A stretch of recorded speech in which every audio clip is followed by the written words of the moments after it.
அனைவருக்கும் வணக்கம். நான் படித்து ரசித்த கதையை நீங்களும் படித்து கேட்டு மகிழுங்கள். கதை பிடித்திருந்தால் அனைவருக்கும் பகிருங்கள். துளசி சமையலறையில் வேலைகளை பார்த்து கொண்டிருந்தாள். வேலை முடித்து வீட்டிற்கு வந்த கார்த்தி சிறிது நேரத்திலேயே அந்த வீட்டில் இருந்த மற்றொரு அறைக்குள் சென்று கதவை தாளிட்டு கொண்டான்.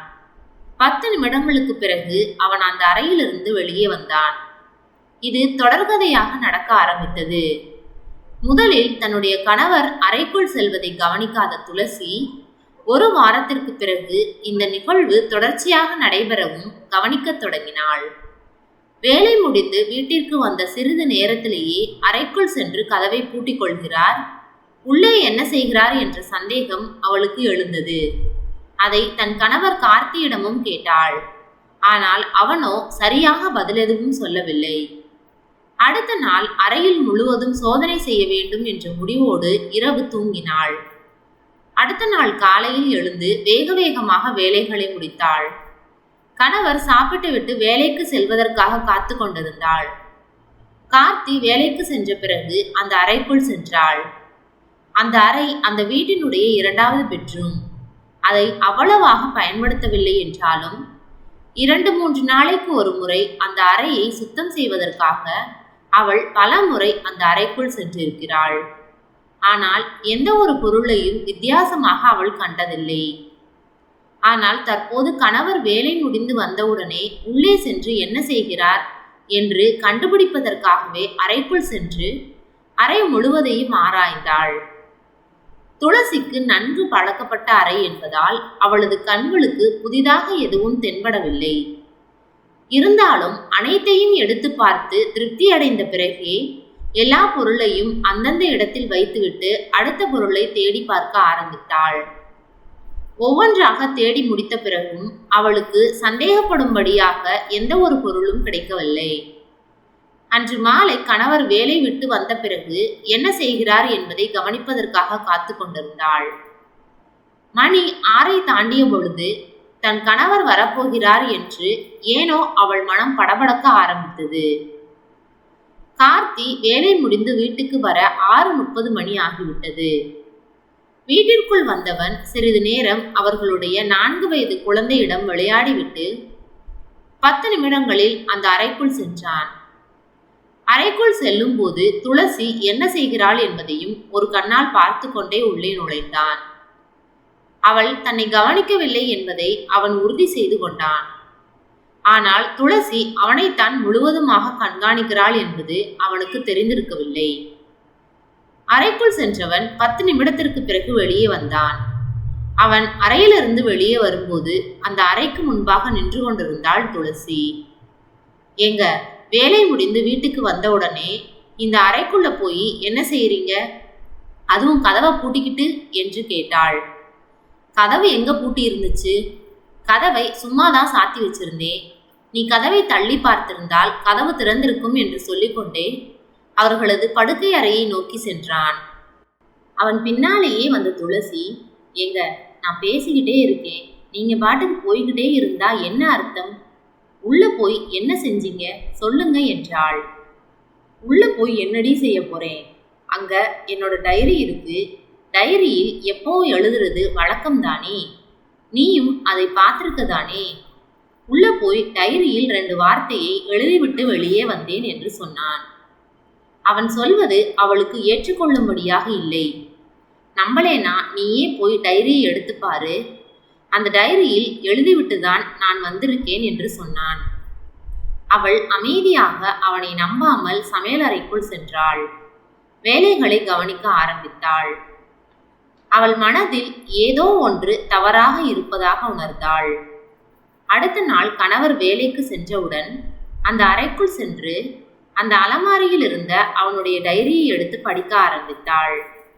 கிட்டத்தட்ட 6 மாதங்கள் எழுதப்பட்டிருந்தது. ஒவ்வொரு பக்கமாக படிக்க ஆரம்பித்தவள் ஒரு கட்டத்தில் சோர்ந்து போனாள். வழக்கமாக அந்த நாளில் நடைபெறக்கூடியதை ஒரு 7-8 வரிகளில் சுருக்கமாக எழுதியிருந்தான் கார்த்தி. அவன் மேல் இருந்த சந்தேகத்தால் முழு டைரியையும் படித்தால்தான் என்னவென்று தெரியும் என்ற எண்ணத்தில் அனைத்து பக்கங்களையும் படித்தாள். அந்த டைரியை அவள் படித்து முடிப்பதற்கே 4 நாட்களுக்கு மேலாகிவிட்டது. அவள் சந்தேகப்படும்படி அந்த டைரியில் எதுவும் எழுதப்படவில்லை. தினசரி நடப்பவைகள்தான் எழுதப்பட்டிருந்தது. அவள் சோர்ந்து போய் உட்கார்ந்தாள். அந்த 4 நாட்களும் அவன் வழக்கம் போல் வேலை முடிந்து வீட்டிற்கு வந்தவுடன் அந்த அறைக்குள் செல்வதை வழக்கமாக வைத்திருந்தான். துளசியும் டைரியை படித்துக் கொண்டிருக்கக்கூடிய ஆர்வத்தில் எதையும் பெரிதாக கண்டுகொள்ளவில்லை. 4 நாட்களுக்கு பிறகு என்ன செய்யலாம் என்று யோசித்தவள் அந்த அறையில் சிறிதாக இருக்கக்கூடிய ஒரு கேமரா ஒன்றை வைக்கலாம் என முடிவு செய்தாள். அதற்காக பேனா போன்று இருக்கக்கூடிய கேமரா ஒன்றை அமேசான் இணையதளத்தின் மூலம் ஆர்டர் செய்து வாங்கினாள். அந்த அறையில் எங்கு வைத்தால் கச்சிதமாக இருக்கும் என்பதையெல்லாம் அவள் கணவர் வேலைக்கு போன பிறகு முடிவெடுத்து அவன் வருவதற்கு முன்பாக அந்த கேமராவை மறைத்து வைத்திருந்தாள். அன்று வழக்கம் போல் வேலையில் இருந்து வந்த கார்த்தி அறைக்குள் செல்லாமல் இருந்து கொண்டான். மனைவி தன்னை சந்தேகப்படுவதால் அன்று அவன் அறைக்குள் செல்வதை தவிர்த்தான். அவள் தன்னுடைய திட்டம் அனைத்தும் வீணானதை நினைத்து அன்று மிகவும் வருந்தினாள். எப்படியும் நாளை அல்லது அதற்கு அடுத்து வரும் நாட்களில் அவன் உள்ளே செல்வான் என்பதால் ஒவ்வொரு நாளும் அவன் வேலை விட்டு வருவதற்கு முன்பாக சென்று கேமராவை பொருத்திவிட்டு வருவதை வாடிக்கையாக வைத்திருந்தாள். 4 நாட்கள் அவன் அந்த அறைக்குள் செல்வதை முற்றிலுமாக தவிர்த்திருந்தான். அந்த 4 நாட்களுக்கு பிறகு மனைவி தன்னை எதுவும் கேட்கவில்லை என்ற தைரியத்தில் வேலையை விட்டு வந்தவன் அறைக்குள் சென்றான். வழக்கம் போல் 10 நிமிடங்கள் கழிந்த பிறகு வெளியே வந்தவன் இயல்பாக நடந்து கொண்டான். மனதுக்குள் மிக்க மகிழ்ச்சியுடன் அனைத்தும் கேமராவில் பதிவாகி இருக்கும் என்ற எண்ணத்தோடு காத்து கொண்டிருந்தாள் துளசி. அவன் சிறிது நேரத்தில் அவர்களது படுக்கை அறையில் உள்ளே சென்று குளிக்க ஆரம்பித்தவுடன் இவள் வேகமாக அந்த அறைக்குள் சென்று மறைத்து வைத்திருந்த பேனாவை எடுத்துக்கொண்டு அதில் ஓடிக்கொண்டிருந்த வீடியோவையும் நிறுத்திவிட்டு வைத்து கொண்டாள். அடுத்த நாள் கணவர் வேலைக்கு சென்ற பிறகு அதில் என்ன பதிவாகி இருக்கிறது என்பதை பார்க்கலாம் என்ற முடிவில் இருந்தாள். அடுத்த நாள் காலையில் கணவரை வேகமாக கிளப்பி அனுப்புவதிலேயே குறியாக இருந்தாள். கார்த்தியோ அந்த அறைக்குள் சென்று அவன் செய்தது எல்லாம் பதிவாகி இருக்கும் என்பது தெரியாமல் இயல்பாக வேலைக்கு கிளம்பி சென்றான். அவன் வேலைக்கு சென்றவுடன் அந்த கேமரா பேனாவை எடுத்து தன்னுடைய லேப்டாப்பில் கனெக்ட் செய்து கேமராவில் பதிவாகி இருப்பதை பார்க்க ஆரம்பித்தாள். கணவர் உள்ளே சென்ற நேரத்தை சரியாக வீடியோவில் வைத்து பார்க்கும் பொழுது அவன் அந்த அறையில் சுவர் ஓரத்தில் டைரியின் அருகே போய் நிற்பது தெரிந்தது. போனது முதல் திரும்பி வரும் வரை அங்கேயே நின்று கொண்டிருப்பவன் அதன் பிறகு அறையை விட்டு வெளியே வருவது பதிவாகி இருந்தது. அந்த சுவர் அருகே நின்று கொண்டு அவன் என்ன செய்து கொண்டிருக்கிறான் என்பது தெரியாமல் தவித்தாள் துளசி. அந்த 10 நிமிடமும் அவனுடைய முதுகு மட்டுமே பதிவாகி இருந்தது. அவன் வெளியே வரும்போது மட்டுமே அவன் முகம் பதிவாகி இருந்தது. அதனால் அவன் என்ன செய்தான் என்பதை முழுமையாக அவளால் கண்டுபிடிக்க முடியாமல் போனது. அவளும் வேகமாக எழுந்து சென்று அவன் நின்ற இடத்தில் அப்படியே நின்று பார்த்தாள். அந்த டைரி மட்டுமே இருந்தது. அதன் அருகே ஒரு பேனா இருந்தது. இதை தவிர எந்தவிதமான மாற்றமும் தெரியவில்லை. என்னதான் செய்தார்? எதற்காக இங்கு வந்து 10 நிமிடம் நின்று கொண்டிருந்தார் என்று தெரியாமல் குழம்பி தவித்தாள். அன்று மாலை அலுவலகம் முடிந்து வீட்டிற்கு வந்தவன் மீண்டும் அதே போல் நிற்க அதுவும் கேமராவில் பதிவானது. அவள் அடுத்த நாள் மீண்டும் எடுத்து பார்க்க முந்தைய நாள் என்ன பதிவாகி இருந்ததோ அதே போன்ற காட்சிகள் தான் அதில் பதிவாகி இருந்தது. அவளுக்கு மனதில் ஏற்பட்ட சந்தேகம் மிகவும் வலுவானது. ஏதோ ஒரு ரகசியம் அங்கு இருக்கிறது என்று வெகு நேரமாக அவள் நின்று கொண்ட இடத்தில் நின்று யோசித்துக் கொண்டிருந்தாள். அப்போது எதேச்சையாக அருகில் இருந்த ஜன்னலுக்கு வெளியே அவள் பார்வை சென்றது. பக்கத்தில் வீடு எதுவும் இல்லை. காலி இடமாகத்தான் இருந்தது. ஜன்னல் வழியே அவள் பார்க்கும்போது சிறு சிறு துண்டுகளாக பேப்பர் கிழித்து போடப்பட்டிருப்பது தெரிந்தது. வேகமாக அறையை விட்டு வெளியே வந்தவள் வீட்டிற்கு வெளியே சென்று அந்த ஜன்னல் அருகே கிடந்த பேப்பர் துண்டுகளை எடுத்து வந்து அதில் என்ன எழுதியிருக்கிறது என்பதை பார்க்க முயற்சித்தாள். கிட்டத்தட்ட 1 மாதமாக போடப்பட்ட பேப்பர் துண்டுகள் என்பதால் அந்த பேப்பர் துண்டை எதோடு இணைப்பது என்று எதுவும் அவளுக்கு தெரியவில்லை. மேலும் பேப்பர் மிகவும் துண்டு துண்டாக கிழிக்கப்பட்டு போடப்பட்டிருந்தது. எவ்வளவு முயற்சித்தும் அதிலிருந்து எந்த செய்தியும் அவளுக்கு கிடைக்கவில்லை. வேறு வழியே இல்லை. கணவரிடம் சண்டை போட்டு உண்மையை தெரிந்து கொள்ள வேண்டும் என்ற முடிவுக்கு வந்தாள். அன்று மாலை கணவர் வேலை விட்டு வருவதற்காக காத்து கொண்டிருந்தாள். வேலை விட்டு வந்தவன் எப்போதும் போல் தன் குழந்தையிடம் சிறிது நேரம் விளையாடிவிட்டு அந்த அறைக்குள் சென்றான். அப்போது அவன் பின்னாலேயே வந்தவள் அவன் கையை பிடித்து நிறுத்தி, அறைக்குள் சென்று அந்த சுவர் ஓரத்தில் நின்று கொண்டு என்ன செய்கிறீர்கள்? நிறைய பேப்பர் துண்டுகள் வெளியே ஜன்னல் அருகே கிடக்கிறது. அந்த பேப்பரில் என்ன எழுதியிருக்கிறீர்கள் என்று கேட்டாள். முதலில் அதை நம்பாதது போல், என்ன பேப்பர் துண்டுகள்? நான் எதுவும் போடவில்லையே என்பது போல் பேசினான்.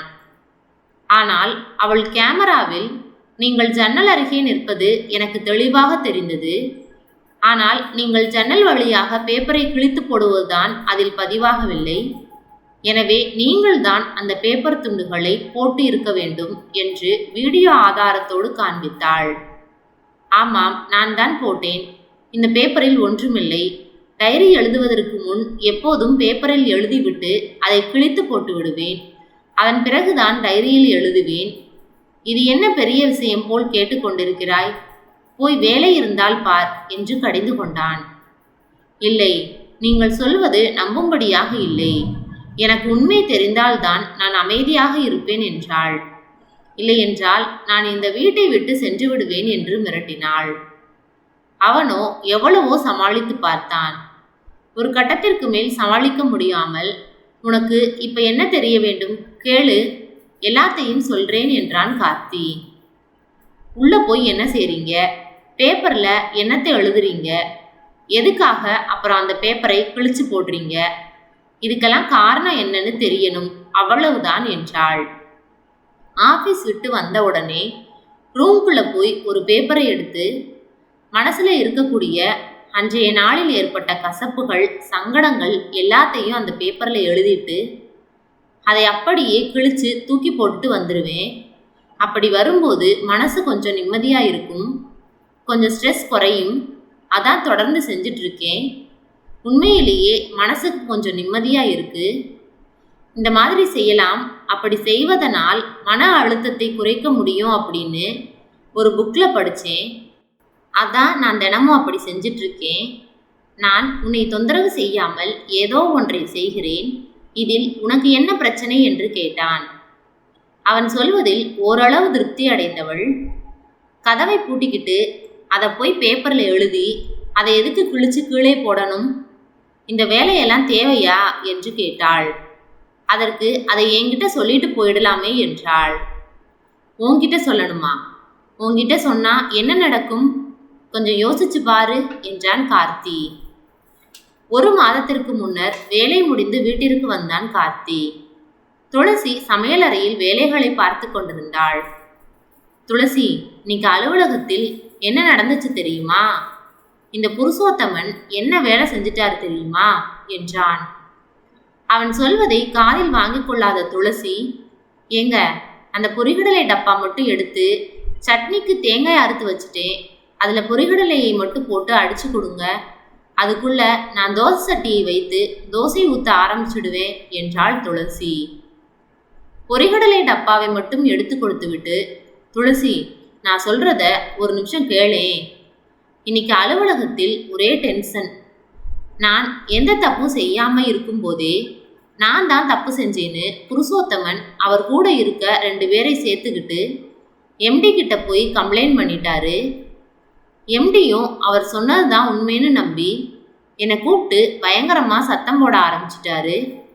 நான் அவருக்கு உண்மையை விளக்கி சொன்னாலும் என் மேல தப்பு இல்லைங்கிறத அவர் புரிஞ்சுக்கவே இல்லை என்று அவன் சொல்லி கொண்டிருக்கும் போதே அதை ஒரு வார்த்தை கூட காதில் வாங்கி கொள்ளாமல், ஏங்க தோசை சட்டி சூடாயிடுச்சுங்க, இப்ப எதுக்கு இதெல்லாம் என்கிட்ட வந்து சொல்லிட்டு இருக்கீங்க?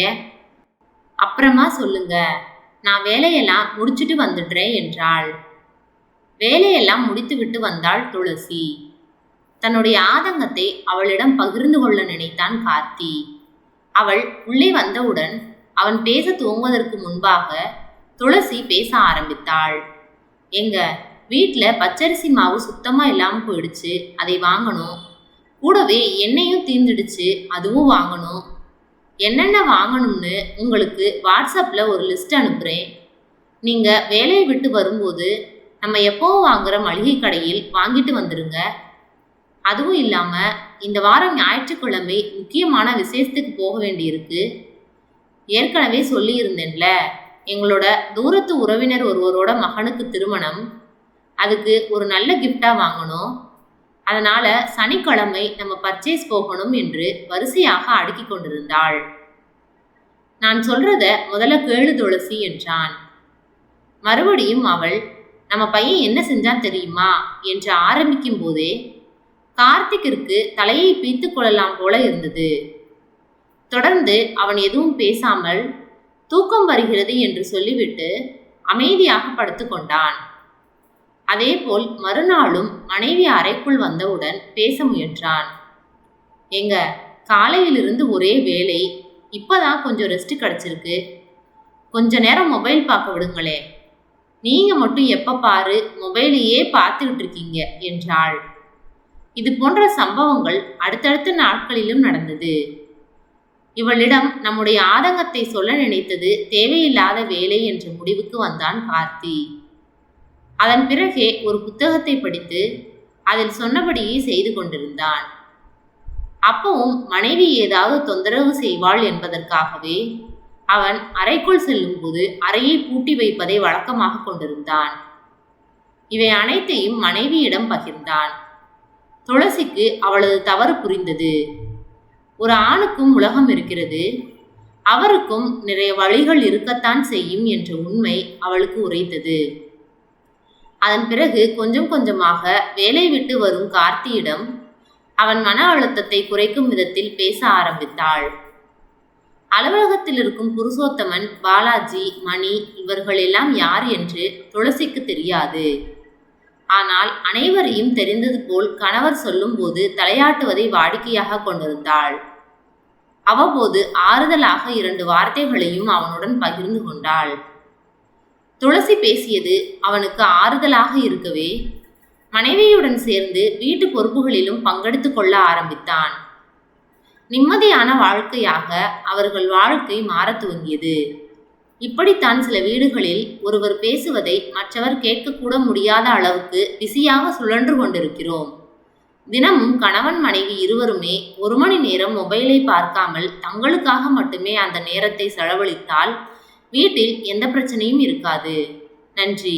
கதை பிடித்திருந்தால் லைக் பண்ணுங்க, ஷேர் பண்ணுங்க, சப்ஸ்கிரைப் பண்ணுங்க. உங்களுடைய கருத்துக்களை கமெண்ட் பாக்ஸில் தெரிவிக்கவும். தங்கள் ஆதரவிற்கு நன்றி.